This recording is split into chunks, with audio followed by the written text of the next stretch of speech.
জন্য আপনার 14 দলের মিটিং থেকে সিদ্ধান্ত দিয়ে জামাতকে নিষিদ্ধ করার ঘোষণা দেওয়া হয়েছিল। আপনারা দেখেছেন না? সুতরাং যেই অপরাধটা দল গ্রহণ করে, দলীয়ভাবে দায়িত্ব নেয়, তখন এটাকে দলকে দায়ী করা হয়। সেজন্য আমরা বলছি এই আইনগত বিধানটা রাখতে হবে। এটা কি ব্যক্তির অপরাধ না দলের অপরাধ?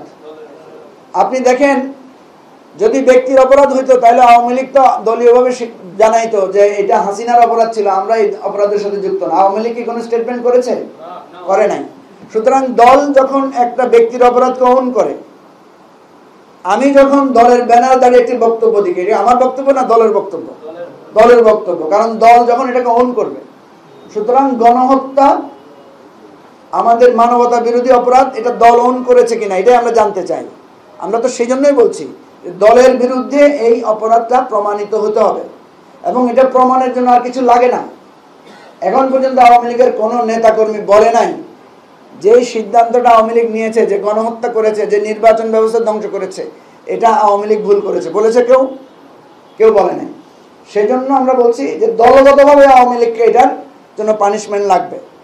এটা হিস্ট্রির একটা দায়, এটা আমাদেরকে মেটাতে হবে। সো আওয়ামী লীগকে এই রিভেঞ্জটাও আমাদের নিতে হবে, এটা কালচারালি নিতে হবে। সেই জন্য রাজনৈতিক দলগুলোকে আমরা যে সনদ তৈরি করব, সেখানে আমাদের প্রস্তাব হচ্ছে প্রত্যেককে আমরা কিছু কমন কথা রাখবো, যে আওয়ামী লীগের যারা খুনি, যারা আওয়ামী লীগের এই সমস্ত এমপি হয়েছে, তারা আবার দলে যোগ দিতে পারবে কিনা কোনো দলে, এই বিধানও বন্ধ করতে হবে। আপনারা জানেন জাতীয় পার্টি কিভাবে রাজনীতিতে পুনর্বাসিত হয়েছে, এর জন্য কিন্তু বড় রাজনৈতিক দলগুলো সবাই দায়ী। তারা সবাই জাতীয় পার্টির সাথে জোটবদ্ধ হয়ে রাজনীতি করেছে। এই আওয়ামী লীগের ব্যাপারে এই সনদে এই কথাগুলো আমরা লিখতে চাই, যাতে আমাদের নিজস্ব রাজনৈতিক বিভেদ, আদর্শিক মতপার্থক্য যাই থাকুক, আওয়ামী লীগের ব্যাপারে আমাদের কোনো আদর্শিক মতপার্থক্য থাকতে পারে না। যেমনি ভাবে বাংলাদেশ স্বাধীন হয়েছে, পাকিস্তান আমাদের সেই সময়ে রাষ্ট্রীয়ভাবে আমাদের শত্রু ছিল। সুতরাং 71-এর পার্সপেক্টিভে কমনলি পাকিস্তান আমাদের শত্রু, ঠিক আছে? কিন্তু পাকিস্তান যদি বাংলাদেশের কাছে ক্ষমা চায়, যেটা আমরা এবারে আমাদের রাষ্ট্রীয়ভাবে বলা হয়েছে, তাহলে এটা আমাদের কমন একটা ভিক্টরি হবে। এখন যেভাবে ভারতীয় আগ্রাসনের আমরা কমন সবাই একমত, ঠিক তেমনিভাবে আওয়ামী লীগের ব্যাপারে এই ধরনের একটা জাতীয় ঐকমত্য আমাদেরকে কালচারালি, পলিটিক্যালি তৈরি করতে হবে, এটাই আমাদের দাবি। মানবতা বিরোধী দলের বিরুদ্ধে আইনগত ব্যবস্থার বিধান চালু করা হোক। আমরা আজকে আপনাদের মাধ্যমে বলছি যে আইসিটি অ্যাক্টে ব্যক্তির যেভাবে অপরাধের বিচারের কথা বলা আছে, দলের অপরাধের বিচারের কথা বলা হোক। রাখলে অবশ্যই আমরা এটার জন্য আইনগত ব্যবস্থা, আমরা নেই বা যেই নেয়, প্রয়োজন আমাদের শহীদ পরিবারের লোকেরা নেবে, আইনগত ব্যবস্থা নেওয়ার জন্য আমরা চেষ্টা করব এবং আমরা ভূমিকা রাখবো, এটা আপনাদেরকে আমরা কথা দিলাম।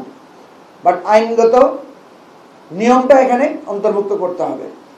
বাংলাদেশে কোনো দল যদি এরকম মনে করে যে এইটা করলে অসুবিধা আছে, কারণ ওনারা কেউ যদি মনে করে যে ভবিষ্যতে তাদেরও যদি আইনের মধ্যে পড়ে, ঠিক আছে, এই জন্য অনেকে এই ব্যবস্থা নিতে চায় না। আমরা মনে করি সার্বজনীনভাবে এই আইনগত পদক্ষেপের বিধানটা রাখা দরকার। কারণ হুট করে আওয়ামী লীগকে নিষিদ্ধ করলাম, কিছুদিন আগে আপনারা দেখেছেন জামাতকে নিষিদ্ধ করেছে না, আবার কয়েকদিন পরে দেখা গেল জামাতের নিষেধাজ্ঞা সরকার প্রত্যাহার করে নিয়েছে। তাহলে এটা কোনো টেকসই হয় না এই নিষেধাজ্ঞাটা। সেজন্য আমরা বলছি আইনগত, সামাজিক, রাজনৈতিক, সাংস্কৃতিক। আমি সেদিন একটা টেলিভিশন চ্যানেলে বলেছি যে বাংলাদেশে কেউ তার সন্তানের নাম মীর জাফর রাখে না। বাংলাদেশে কোনো মুসলমান পৃথিবীর ইতিহাসে, শুধু বাংলাদেশে না, পৃথিবীর ইতিহাসে কোনো মুসলমান তার সন্তানের নাম ইয়াজিদ রাখে না। এটা কিন্তু কোনো আইনি বা নিয়মের কারণে রাখে না, তা না। এটা একটা cultural revenge of the generation.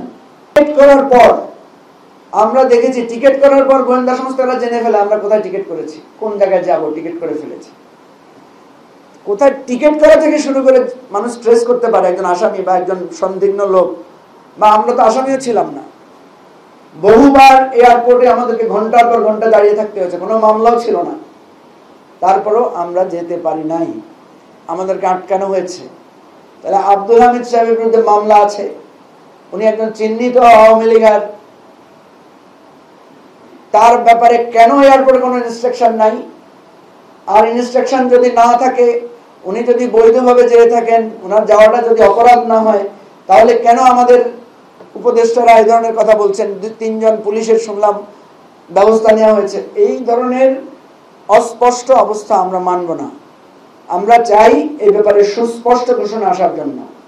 অন্য বিভিন্ন গোয়েন্দা সংস্থা, বিভিন্ন সংস্থাকে দায়ী করলে চলবে না। যারা রিয়েল এটার জন্য ইনভলভ, যারা এটার জন্য প্রকৃতপক্ষে জড়িত, প্রকৃতপক্ষে যাদের উপরে দায়ভার আছে, তাদের এটা আমরা চাই। সুতরাং আব্দুল হামিদের দেশ ত্যাগের বিষয়টা নিয়ে তদন্ত করে 3 দিনের মধ্যে আমরা চাই দায়ীদের বিরুদ্ধে ব্যবস্থা নিতে হবে। এবং আপনারা আল্লাহর ওয়াস্তে এই সরকারের কাছে আমরা অনুরোধ করব, আপনারা এগুলো বন্ধ করেন। আমরা ছাত্রদের কাছে গিয়েছিলাম, আমরা আশা করব এই ধরনের খুনিদের বিচারের জন্য আপনি কষ্ট পাবেন। আমাদের শহীদ পরিবারের সদস্যরা আহতরা হাসপাতাল থেকে এসে রোদের মধ্যে সেখানে তারা রাস্তায় অবস্থান নিয়েছে। আমরা দাবি করব, রাস্তায় অবস্থান নিলেই শুধু আপনারা দাবি মানবেন, রাস্তায় অবস্থান নিলেই শুধু আপনারা কথা শুনবেন, এই সংস্কৃতিটা বন্ধ করেন। আপনারা নিজ থেকে ডক্টর ইউনূসকে কিভাবে কষ্ট দিয়েছে, কিভাবে অপমান করেছে, বিএনপির নেতাদেরকে কিভাবে অপমান অপদস্থ করেছে, আমাদেরকে কিভাবে অপমান অপদস্থ করেছে, আমরা এর প্রতিশোধ না, আমরা এর ন্যায় বিচার চাই। আমরা বলছি না যে বিনা কারণে তাদেরকে একই পরিণতি ভোগ করতে হবে, না। আমরা বলছি সুস্পষ্ট তদন্ত বিচারের মাধ্যমে ব্যবস্থা নিতে হবে। সুতরাং আমাদের কথা পরিষ্কার, খুব দ্রুত জাতীয় কনভেনশন ডাকেন। আওয়ামী লীগের দলের ব্যাপারে প্রত্যেক দলের একমত নিয়ে, যেমনি ভাবে সকল দলের মতামত নিয়ে আপনারা প্রধান উপদেষ্টা বা বিভিন্ন উপদেষ্টা হয়েছেন, সেইভাবে আওয়ামী লীগের ব্যাপারে একটা ঐক্যমতে পৌঁছান। সাময়িকভাবে আওয়ামী লীগকে নিষিদ্ধ করেন, তারপর আইনগত প্রক্রিয়া শুরু করেন।